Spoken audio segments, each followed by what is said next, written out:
بسم اللہ الرحمن الرحیم بسم اللہ الرحمن الرحیم الحمد للہ وکفا وسلام علی عبادہ الذین اصطفى اما بعد معزز سامعین کرام، بزرگوں، دوستوں، عزیز نوجوانوں،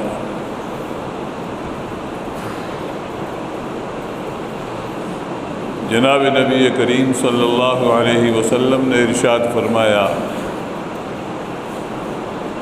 رمضان المبارک کا مبارک مہینہ، اس کا اول حصہ رحمت ہے اور درمیانی حصہ مغفرت ہے اور آخری حصہ آگ سے آزادی کا حصہ ہے۔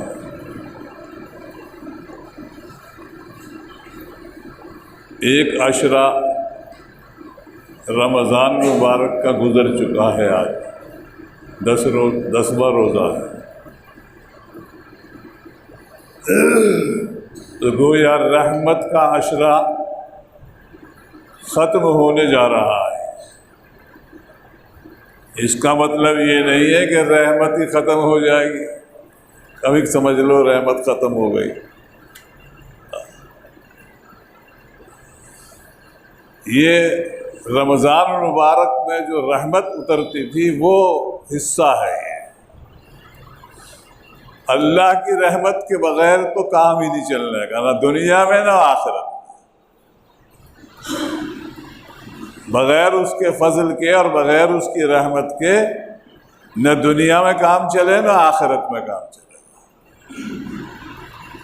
اور اس کی رحمت اتنی وسیع ہے کہ اس کا اندازہ نہیں لگایا جا سکتا۔ اللہ تعالیٰ نے اپنی رحمت کو عام کر رکھا ہے بندوں کے لیے، رحمت، لیکن ہمیں اس کی رحمت کا اندازہ نہیں ہے کہ اس کی رحمت کتنی بے پایہ ہے ہمارے اوپر، اور ہر آن خداوند قدوس اپنی رحمتوں سے ہم کو نواز رہے ہیں۔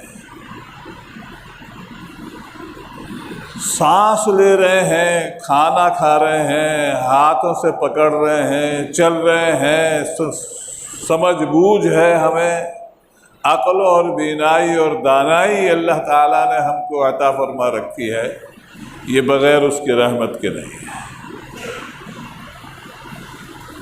اللہ تعالیٰ نے ہمارے اوپر بڑا کرم فرمایا کہ رحمت للعالمین جناب نبی کریم صلی اللہ علیہ وسلم کو رسول بنا کر ہمارے لیے اور ہدایت کا پیغام دے کر کے ہمارے لیے بھیجا۔ قرآن کریم سراپا رحمت، جناب نبی کریم صلی اللہ علیہ وسلم سراپا رحمت۔ قرآن رہے گا تو ہم رہیں گے،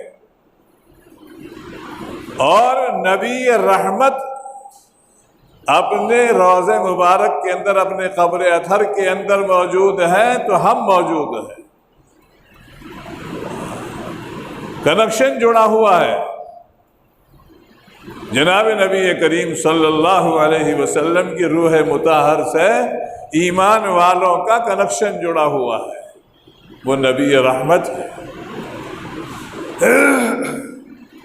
تو یہ آقا نامدار جناب نبی کریم صلی اللہ علیہ وسلم نے فرمایا اولہ رحمت، اس کا اول حصہ رحمت ہے،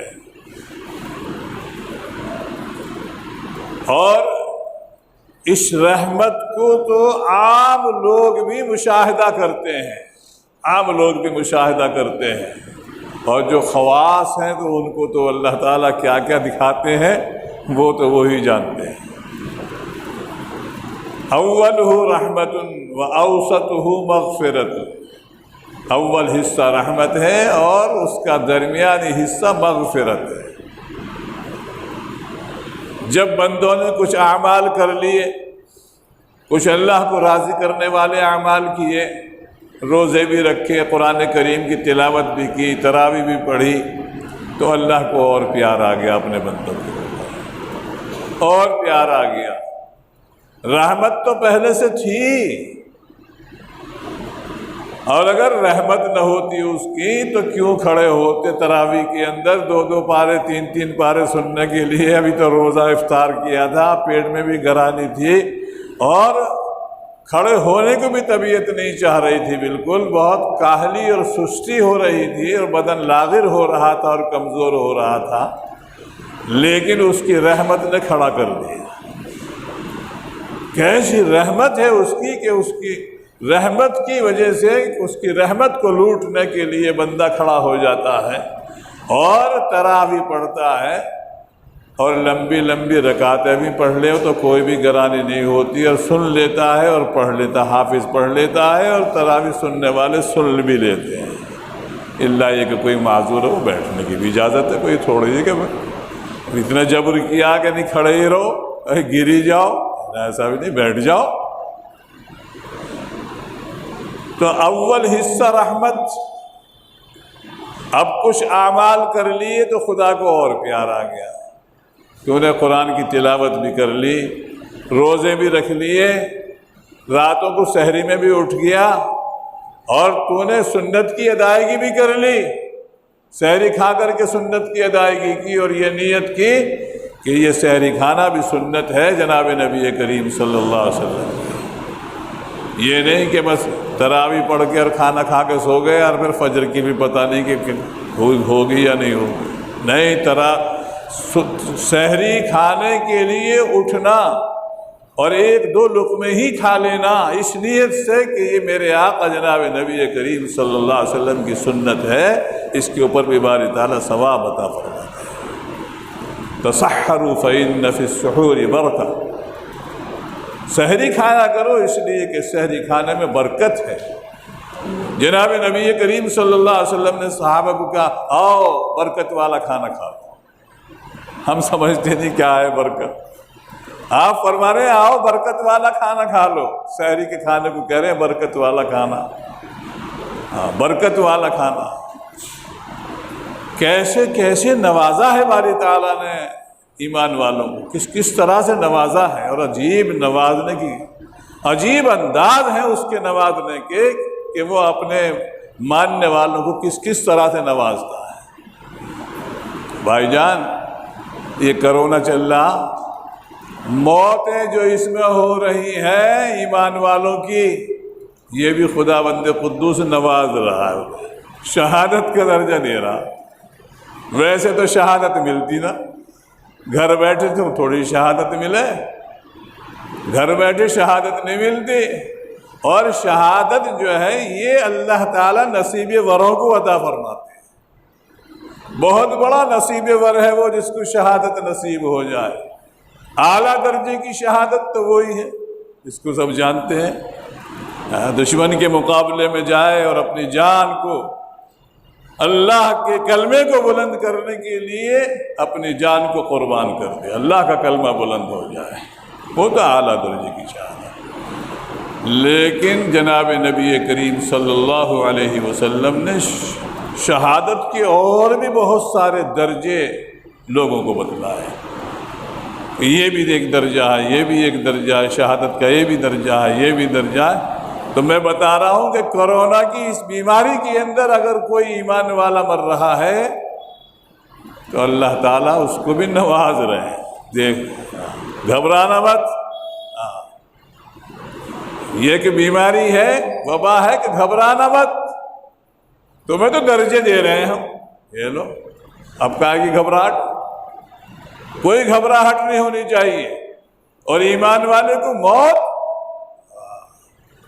جسر الحبیب الی الحبیب، موت تو یہ پل ہے،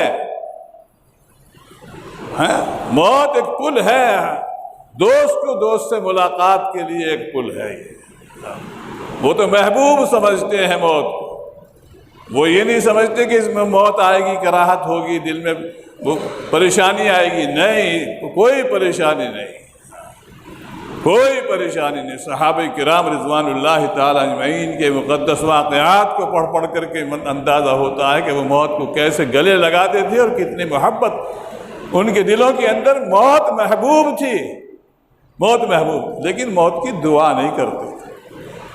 موت کی دعا تو جائز نہیں ہے، لیکن موت محبوب ہونی چاہیے ایمان والے کو کہ اگر آ رہی ہے تو کوئی بات نہیں، ہنستے ہوئے جاؤیں، کیا گھبراہٹ ہے۔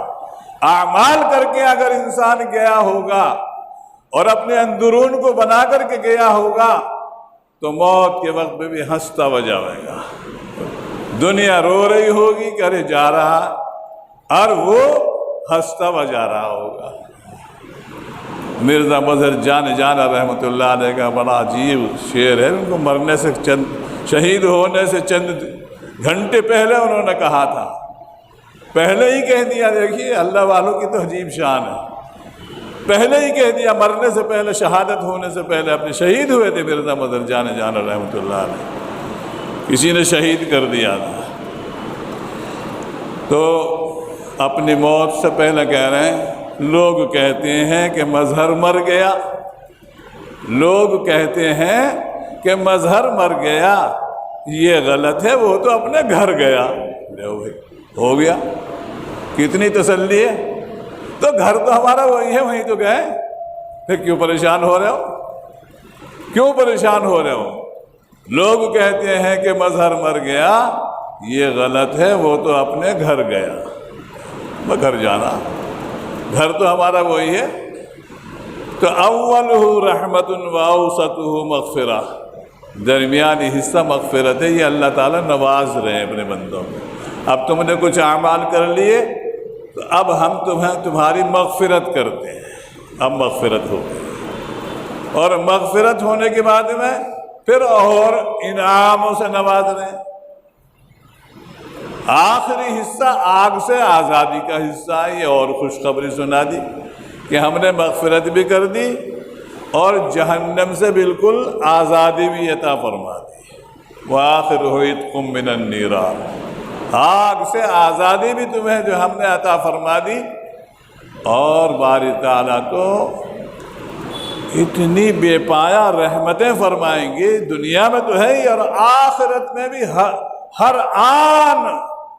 آن وہاں بھی جو ہے خداوند قدوس بندوں کے اوپر رحمتیں ہی رحمتیں برساتے رہیں گے، رحمتیں ہی رحمتیں برساتے رہیں گے۔ آخرت میں بھی رحمتیں برسائیں گے، اور اتنی رحمتیں برسائیں گے کہ آخر میں یہ کہہ دیں گے، اے میرے بندو، میں تم سے راضی ہو گیا، میں تم سے ناراض نہیں ہوگا۔